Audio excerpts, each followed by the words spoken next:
Olá, tudo bem? O meu nome é Rogério Cury, eu sou advogado e professor de processo penal. Hoje, no tema de hoje, nós vamos falar do Tribunal do Júri. Nesta primeira aula, nós vamos tratar dos princípios constitucionais ligados ao Tribunal do Júri. Tenho comigo aqui na bancada os alunos Carlos Estevão, a Francileide e o meu caro Felipe. Olhe, você que tem alguma dúvida a respeito da aula, mande um e-mail para saberdireito@stf.jus.br. Identifique-se com seu nome, o nome do professor e o tema da aula. Por exemplo, na aula de hoje, coloque seu nome e Rogério Cury, Tribunal do Júri, para facilitar as respostas aqui. Muito bem.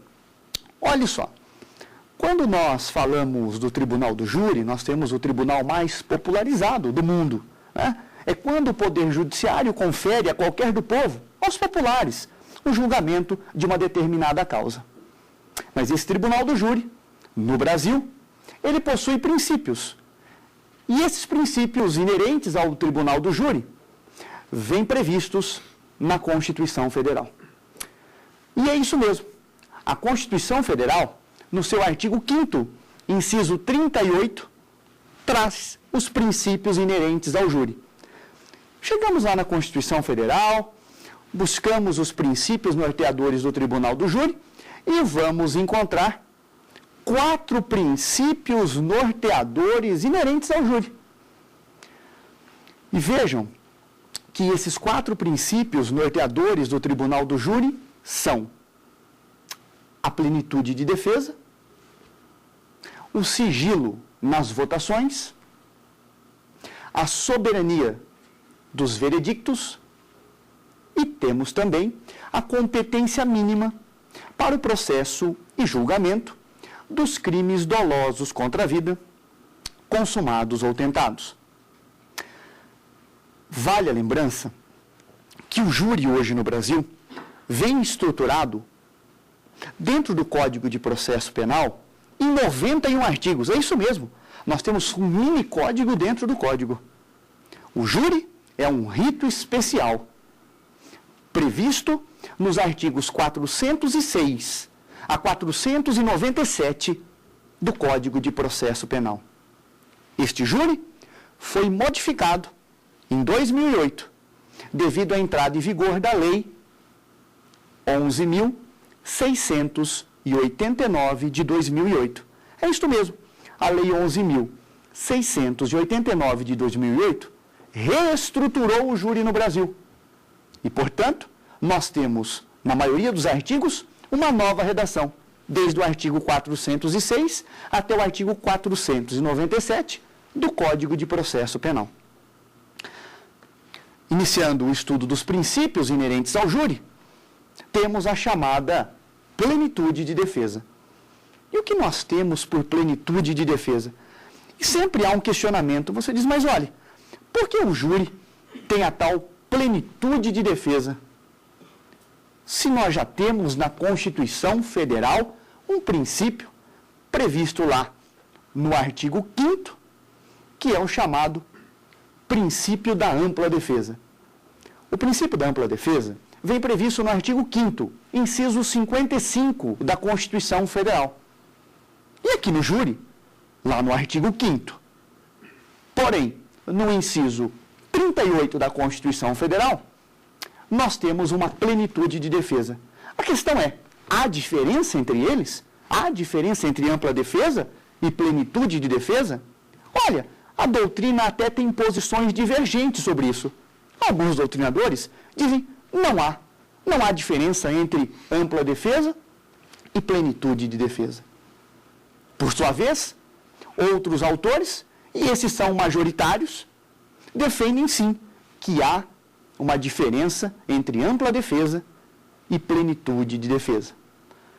E veja por quê.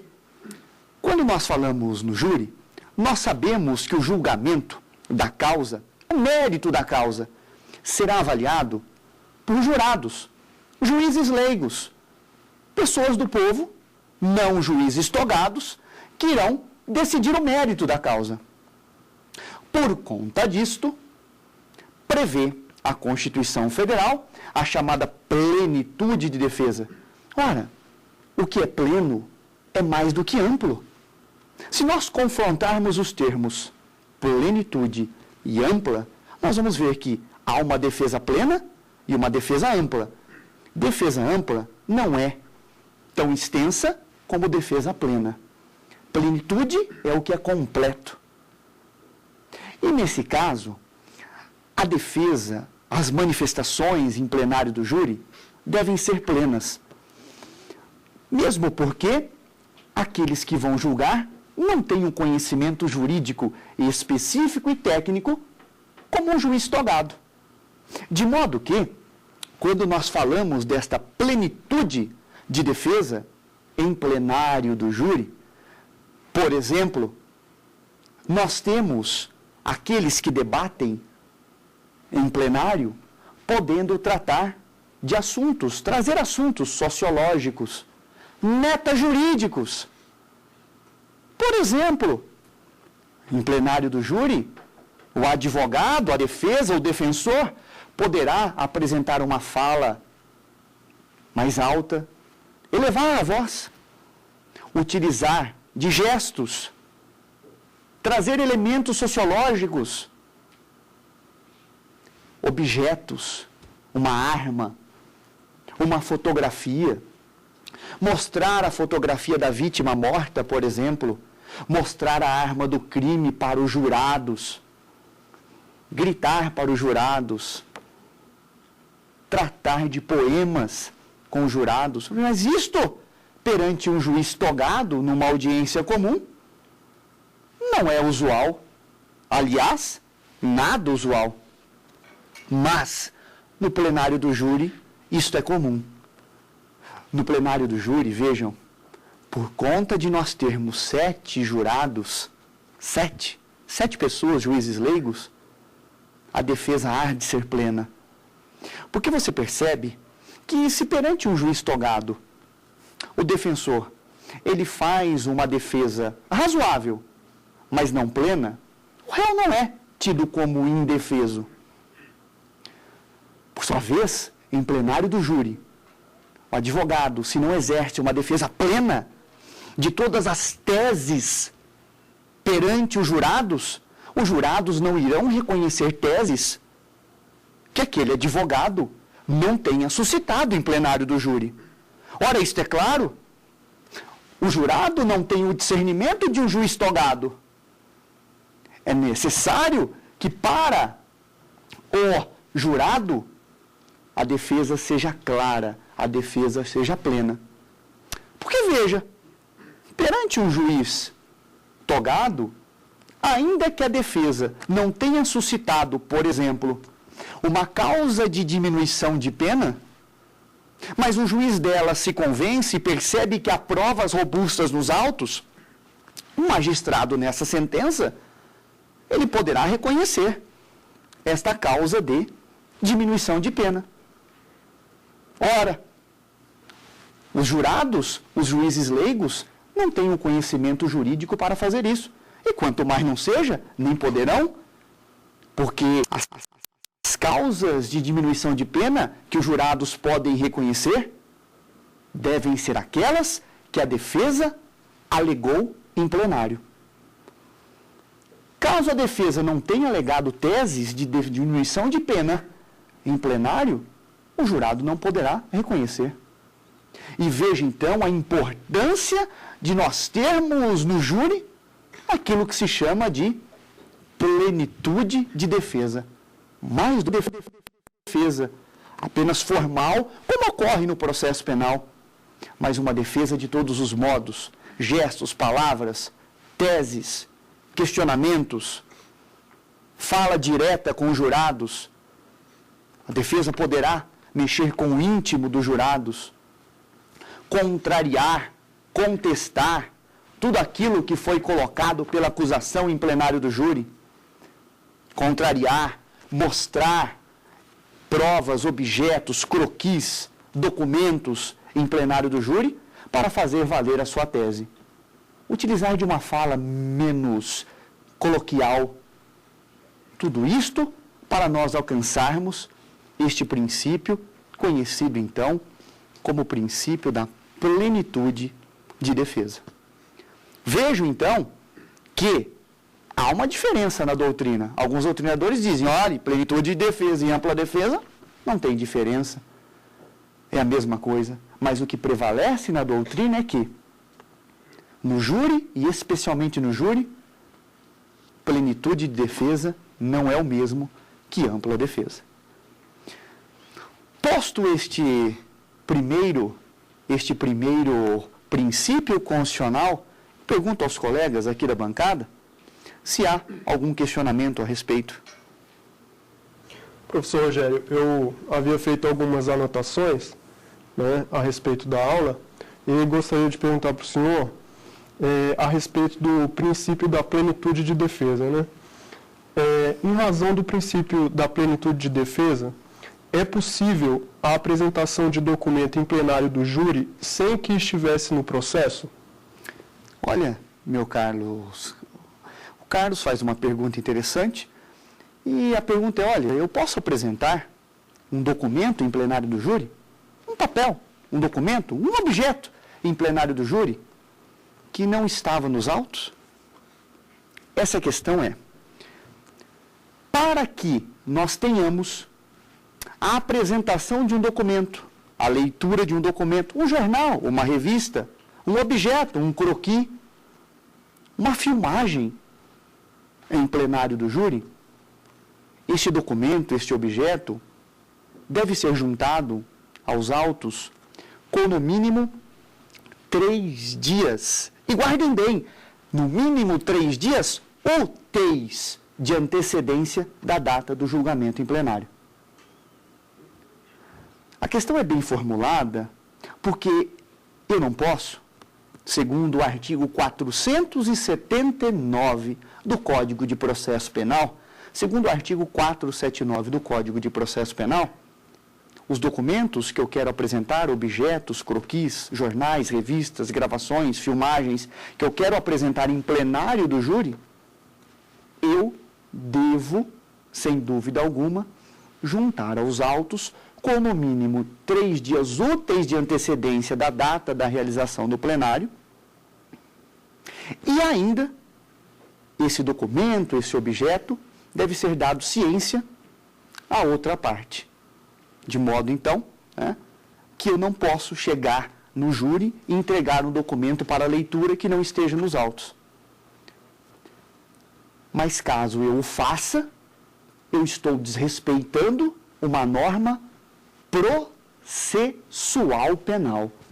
E quando há o desrespeito a uma norma processual penal, nós teremos uma prova conhecida na doutrina como prova ilegítima. É isso mesmo.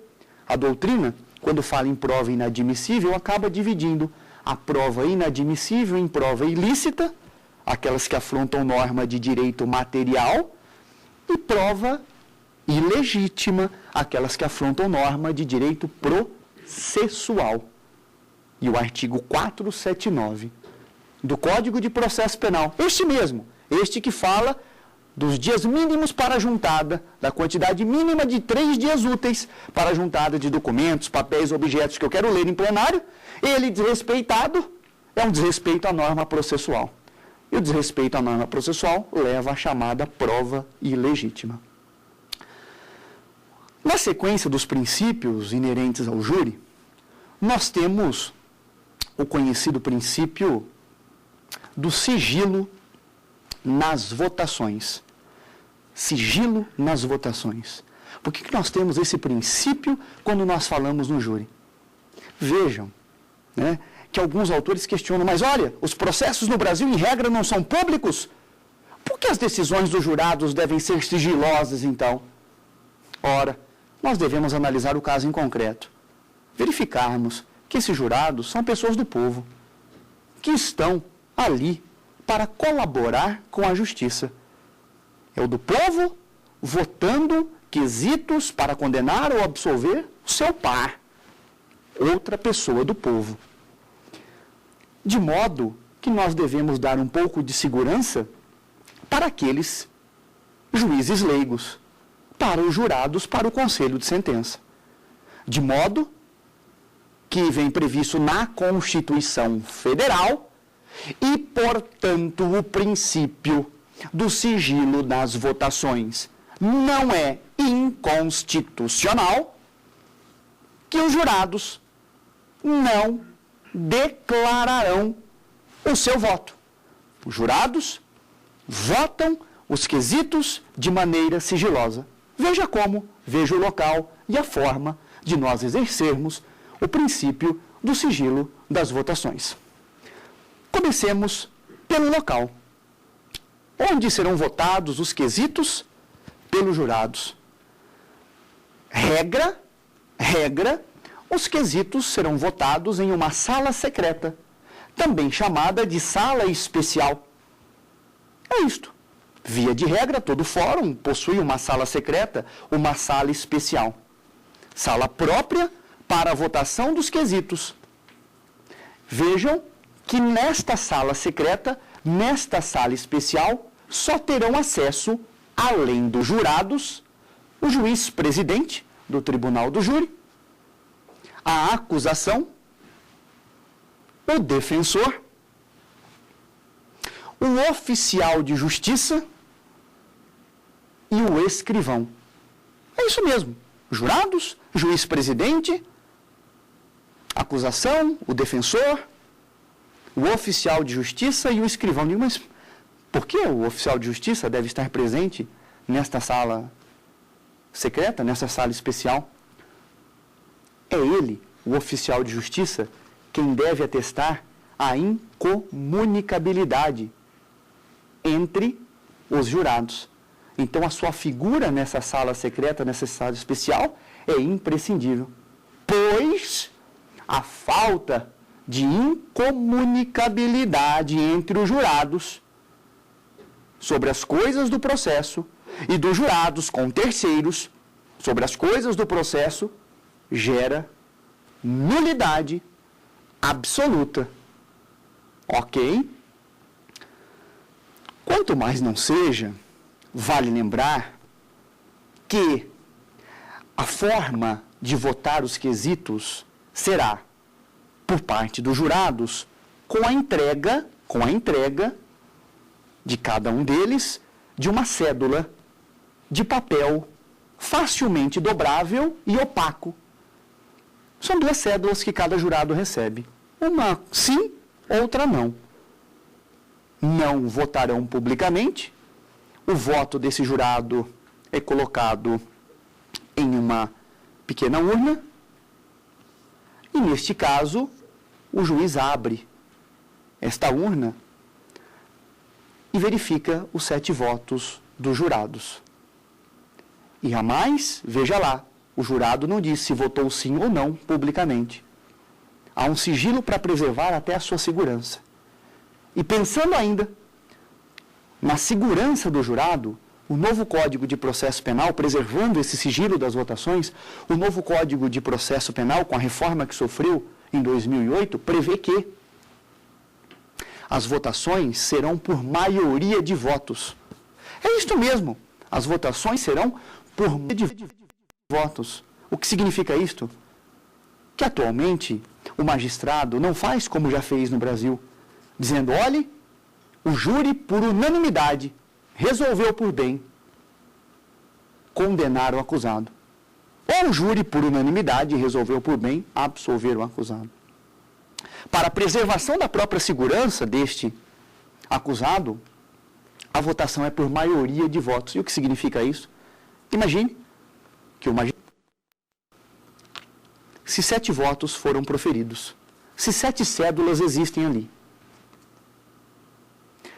verificando as 7 cédulas e que, abrindo já, por exemplo, as primeiras 4 dizem sim, sim, sim e sim para a votação, o magistrado pode encerrar a votação. Ele deve dizer para as partes, olha, nós temos 7 cédulas e 4 delas já votaram sim para este quesito.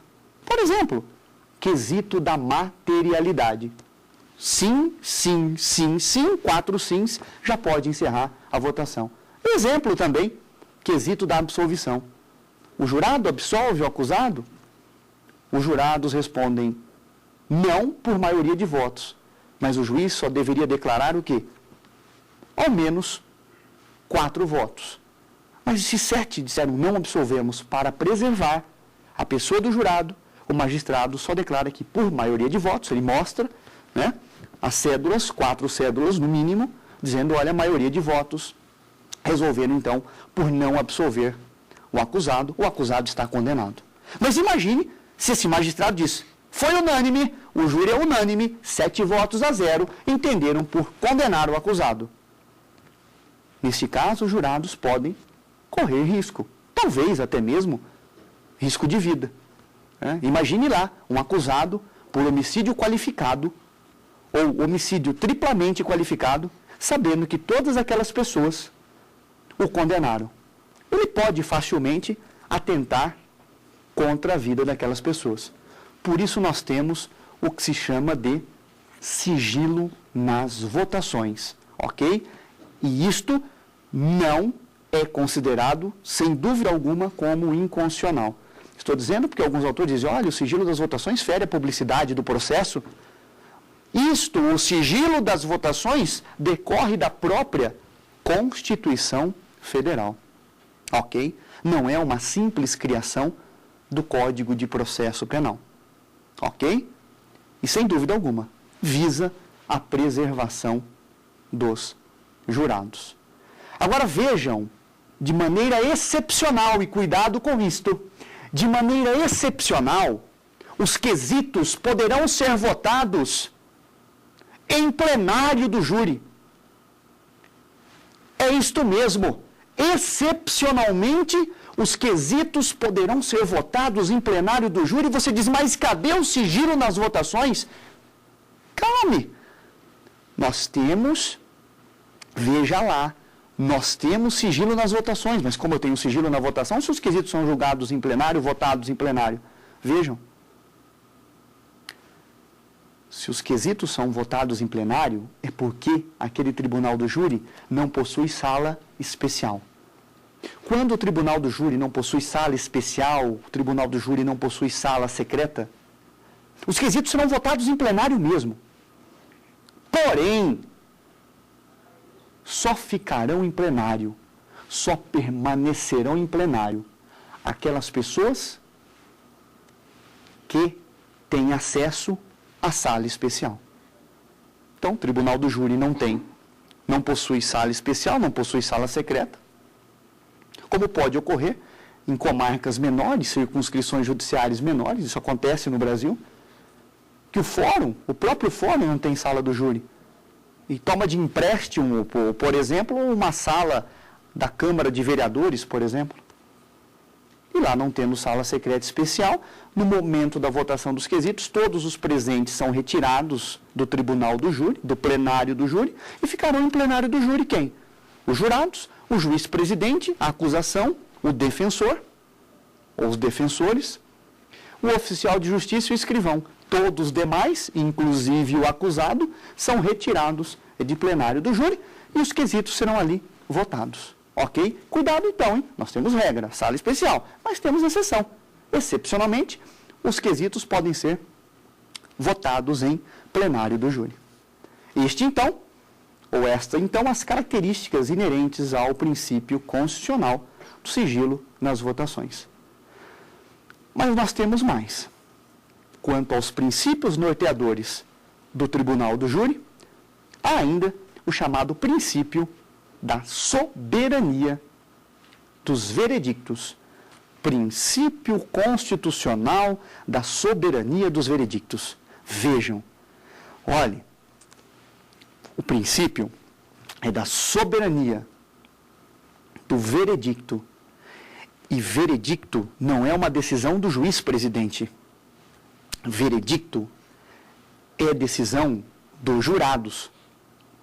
Nós não estamos dizendo, longe disso, que a decisão do juiz-presidente, quando o juiz-presidente profere uma sentença, quando o juiz-presidente faz a dosimetria da pena, quando o juiz-presidente aplica o regime de início de cumprimento de pena, que esta decisão dele, juiz-presidente, é soberana. Não, não é. O que é soberana é a decisão dos jurados.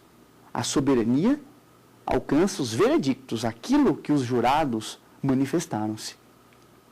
Então veja que a questão é, as decisões proferidas, tomadas pelo conselho de sentença, entendendo por absolver ou condenar o acusado, elas poderiam ser modificadas, poderiam ser alteradas em grau de recurso. Veja, por exemplo, o indivíduo foi condenado, discorda do conteúdo da decisão dos jurados e recorre para o tribunal de segunda instância, podendo ser um tribunal de justiça ou um tribunal regional federal, dependendo da competência para aquele crime, e busca lá no tribunal uma modificação, diz, olha, fui condenado, discordo das decisões dos jurados e quero que este tribunal reforme aquela decisão para me absolver. Isto é impossível. O tribunal não poderá, de forma alguma, modificar, alterar a decisão dos jurados, o conteúdo da decisão dos jurados. Porque só eles, e mais ninguém, só o conselho de sentença e mais ninguém, possui competência para julgar o mérito, para tratar do mérito de um crime doloso contra a vida, consumado ou tentado, e um crime a ele conexo. Os crimes que são submetidos a plenário do júri, quem apenas pode falar de seu mérito são os jurados. O juiz-presidente apenas aplica a sentença. Agora, cuidado com essa questão, porque parte da doutrina brasileira, talvez, tem tratado de maneira genérica a questão e escrito de uma forma que acaba levando a alguns questionamentos e até erro de interpretação. Então, vejam, quando a doutrina brasileira escreve contra as decisões proferidas no tribunal do júri, a apelação não pode buscar a reforma da decisão. A apelação deve buscar a anulação da decisão, para que outra sessão do júri seja realizada. Tome cuidado. Quando a doutrina escreve isto, ou seja, de que quanto às decisões do tribunal do júri, a apelação não pode buscar a reforma daquela sentença proferida em plenário do júri, mas apenas a anulação daquele julgamento determinando que outro seja proferido, nós precisamos tomar muita cautela aí. Por quê? Porque, a bem da verdade, nós precisamos saber se nós vamos questionar o conteúdo da decisão dos jurados ou o conteúdo da decisão do juiz-presidente. É isto mesmo. Nós tomamos muita cautela aqui. Porque imagine a situação. Imagine a situação em que um juiz profere uma sentença condenatória. Mas por que ele proferiu uma sentença condenatória? Porque, na verdade, os jurados entenderam por bem condenar o acusado. Os jurados, maioria de votos, votando os quesitos, entendem por bem condenar o acusado. E o juiz vai lá proferir a sentença. O juiz vai construir a sentença de acordo com o sistema trifásico. Mas imagine que aquele acusado é um acusado que possui todas as circunstâncias judiciais favoráveis. Todas as circunstâncias judiciais favoráveis do artigo 59 do Código Penal. Personalidade, antecedentes, conduta social, motivos e circunstâncias que levaram ao crime, etc., são todas favoráveis. E o indivíduo tenha cometido um homicídio simples. Um homicídio simples, doloso, com pena de 6 a 20 anos. Ora, possuindo todas as circunstâncias judiciais favoráveis, plenamente favoráveis, a pena deste indivíduo, na primeira fase da dosimetria da pena, a conhecida pena base, deve ser aplicada no mínimo legal, no caso do exemplo, 6 anos. Mas imagine que isso não ocorre. Imagine que, neste caso em concreto, o magistrado tenha aplicado a pena mínima em 15 anos. Todas as circunstâncias judiciais eram favoráveis, mas mesmo assim, o magistrado, no nosso exemplo, para um homicídio simples, aplica a pena mínima de 15 anos e a pena é de 6 a 20 anos. Poderei, eu como defensor daquele acusado, poderá você, como defensor daquele acusado, recorrer da decisão? Olha, recorrer pode, e recorrendo dessa decisão, você pode buscar a reforma dela? Dizendo, olhe, buscar a reforma da quantidade da pena aplicada na pena base? Por óbvio que pode. O tribunal poderia alterar essa sentença no que diz respeito à quantidade da pena base? Sem dúvida alguma pode. Mas aí você me pergunta, onde está a soberania dos veredictos? Eu lhe respondo que nós não estamos questionando o veredicto dos jurados. O que nós questionamos aqui apenas é o conteúdo técnico de dosimetria da pena da decisão de um magistrado. É isto que nós questionamos. Então eu posso recorrer? Sem dúvida alguma, buscando a alteração da dosimetria da pena? Sem dúvida alguma, isso não fere a soberania dos veredictos. E vou mais, cito outra hipótese, onde não fere a soberania dos veredictos. Cito a hipótese de que, imagine lá, uma situação absurda, mas que os jurados entendem por absolver. O Conselho de Sentença, votando os quesitos, diz: absolvemos, por maioria de votos, o acusado. E o magistrado, o juiz-presidente, diz: não, eu acompanhei esse tribunal do júri desde o início e a prova era clara para a condenação. De modo que o magistrado, ao invés de seguir o veredicto dos jurados, este magistrado, ele acaba condenando aquele acusado. Ou seja, desrespeitando por completo o veredicto dos jurados. Neste caso, posso eu recorrer e buscar a alteração dessa decisão? Posso! Mas esse meu recurso não fere a soberania dos veredictos? Por óbvio que não, porque eu não estou questionando o conteúdo do que os jurados julgaram. De fato, o que eu questiono apenas é o conteúdo da decisão do juiz presidente. Vejam lá, mais uma situação que vale lembrar. Não poderia eu questionar o conteúdo da decisão desses jurados. Imagine, o jurado decidiu por condenar o acusado.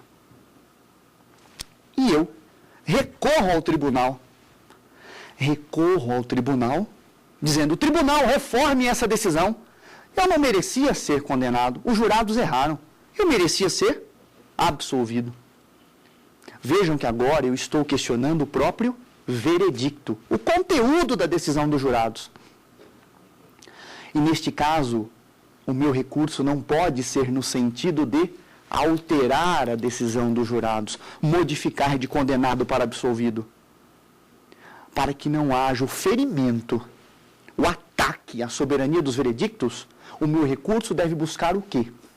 A anulação daquele julgamento, para que outro julgamento seja proferido.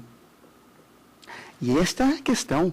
Porque só eles, os jurados, por conta da Constituição Federal, podem julgar o mérito da questão. Nenhum tribunal mais poderá julgar o mérito daquela questão. Apenas os jurados. Então, portanto, se quero eu questionar o conteúdo da decisão de jurados, posso recorrer, mas buscando a anulação da decisão, para que outro tribunal do júri, para que outra sessão do júri seja realizada. Ok? E esta, então, são as hipóteses referentes à soberania dos veredictos. Pergunto aos caros colegas da tribuna se alguma questão tem a respeito da soberania dos veredictos. Professor, eu gostaria de saber se a revisão criminal contra as decisões do Tribunal do Júri, ela fere a soberania dos veredictos? Minha cara Francileide, uma questão interessante. A questão que é feita é uma questão que divide a doutrina. Pergunta lá a colega. Imagine que houve uma decisão em plenário do júri. Imagine lá que o acusado foi condenado. Aquela sentença que o condenou transitou em julgado. Não cabe mais recurso. Poderia eu, na condição de advogado deste condenado com trânsito em julgado, opor revisão criminal? Eu diz, mas eu oponho revisão criminal por quê? Veja um exemplo que quero dar. Imagine que o acusado foi condenado em plenário do júri, aquela decisão transitou em julgado, e olhe, aquela decisão transita em julgado, e o indivíduo está cumprindo a pena, executando a pena, quando descobre-se que ele havia então sido condenado por homicídio consumado contra determinada vítima, mas essa vítima aparece viva. Viva! E ainda diz, eu não conheço esse réu, ele nunca tentou contra a minha vida. Eu estava viajando para o exterior. Quando da data dos fatos, estou eu aqui viva. Questão. Quem decidiu por condenar? Foram os jurados. E a decisão do júri é soberana.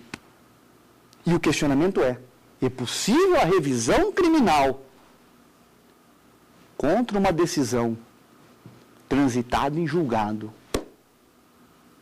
do tribunal do júri?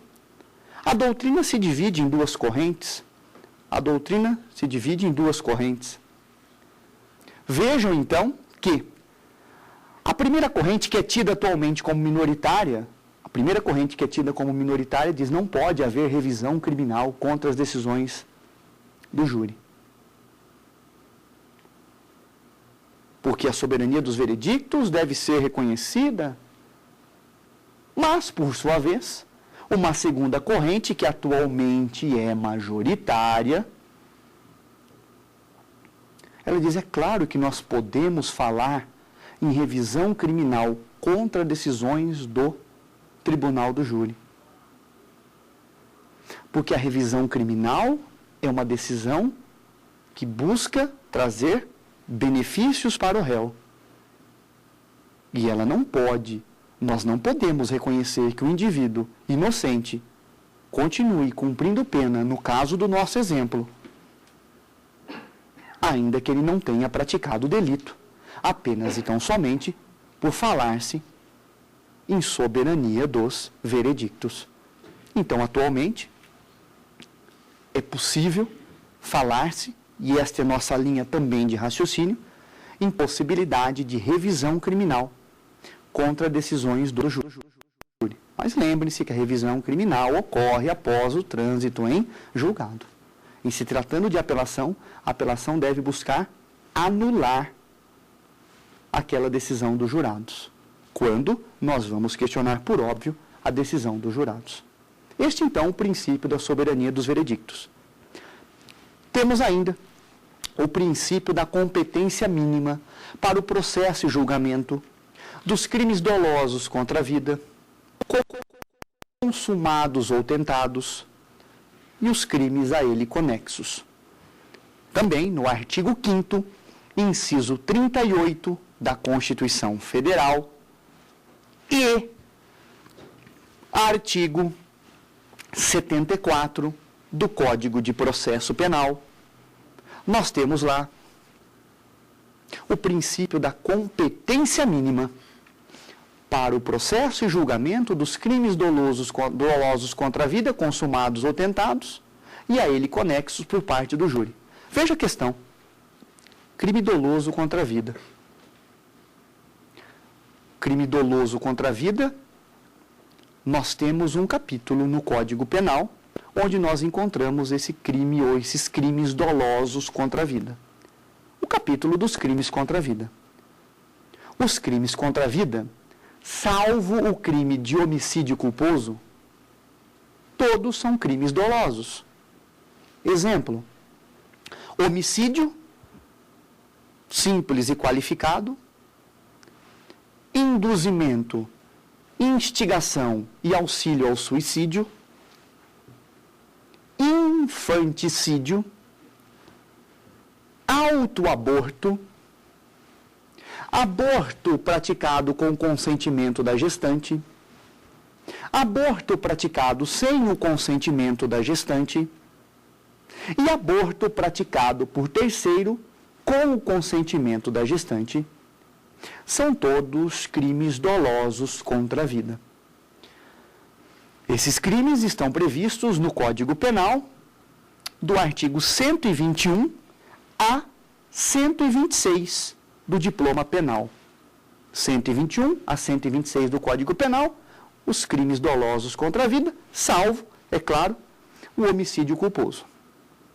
Vale lembrar que, olhe só, irão a júri todos esses crimes dolosos contra a vida e também, eventualmente, crimes não dolosos contra a vida, mas que tenham sido cometidos em conexão a esses crimes dolosos contra a vida, desde que haja um elo, um liame de ligação entre o crime doloso contra a vida e o crime conexo. Nós temos um liame, um elo. Exemplo.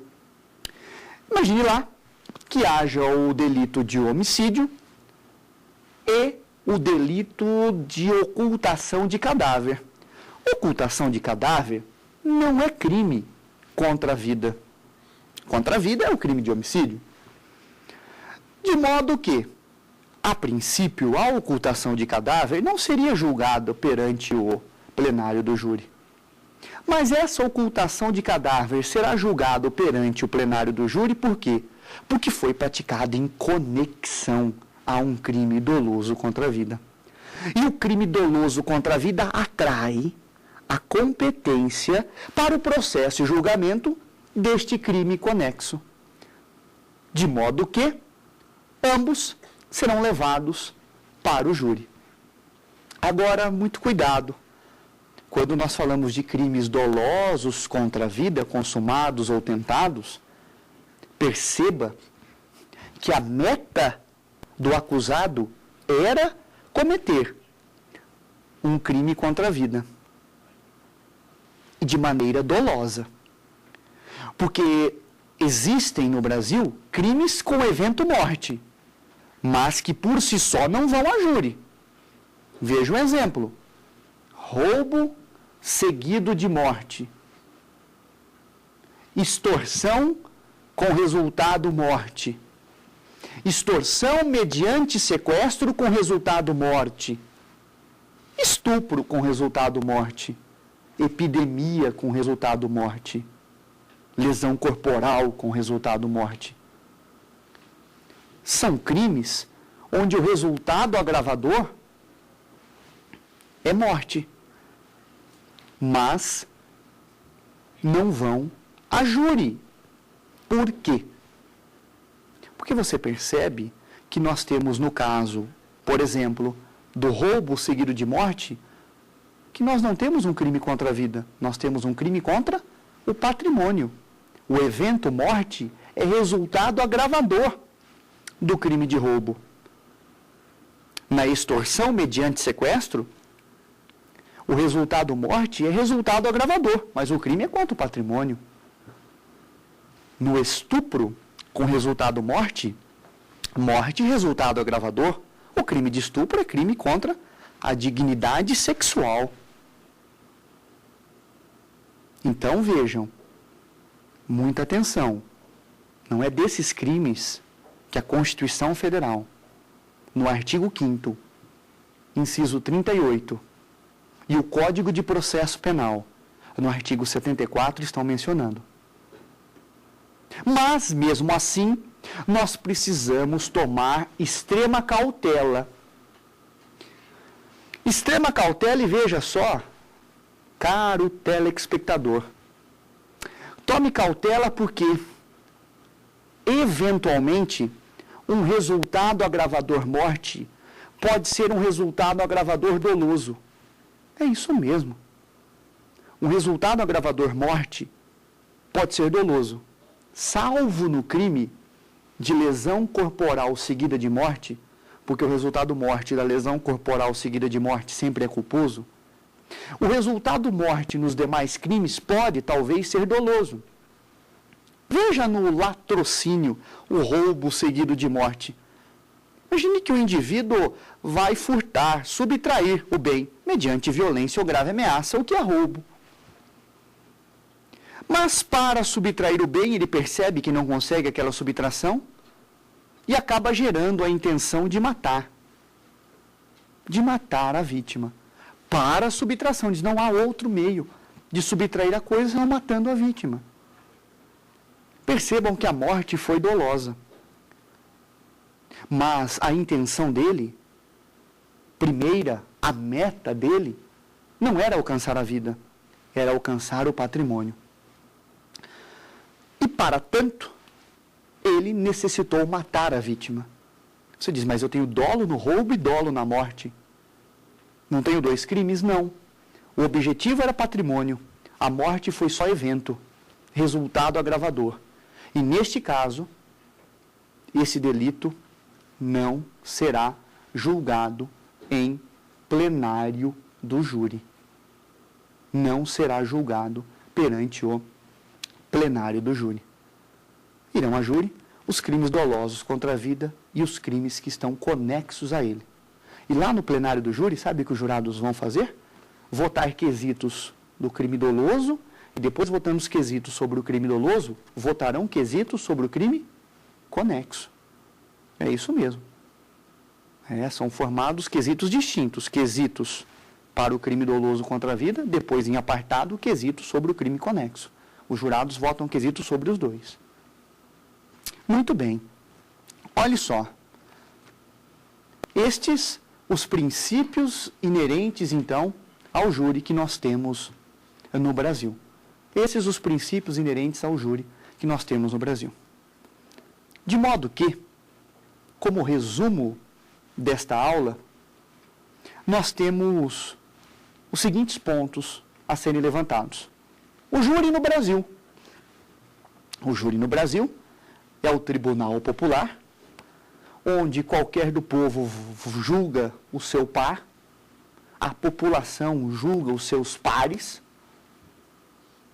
É o tribunal popular, previsto nos artigos 5º,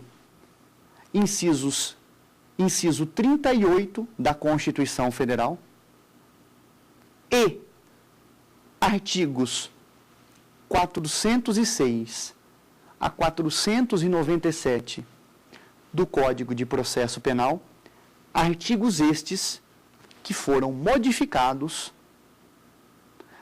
em face da entrada em vigor da Lei 11.608 de 2008, e que esses princípios são os princípios da plenitude de defesa, diferente, portanto, segundo o nosso entendimento, da simples ampla defesa, princípio do sigilo nas votações para preservar a pessoa do jurado e não fere a Constituição Federal, princípio da soberania dos veredictos, os tribunais, o judiciário não pode modificar o conteúdo de um veredicto, salvo quando nós falamos da questão da revisão criminal.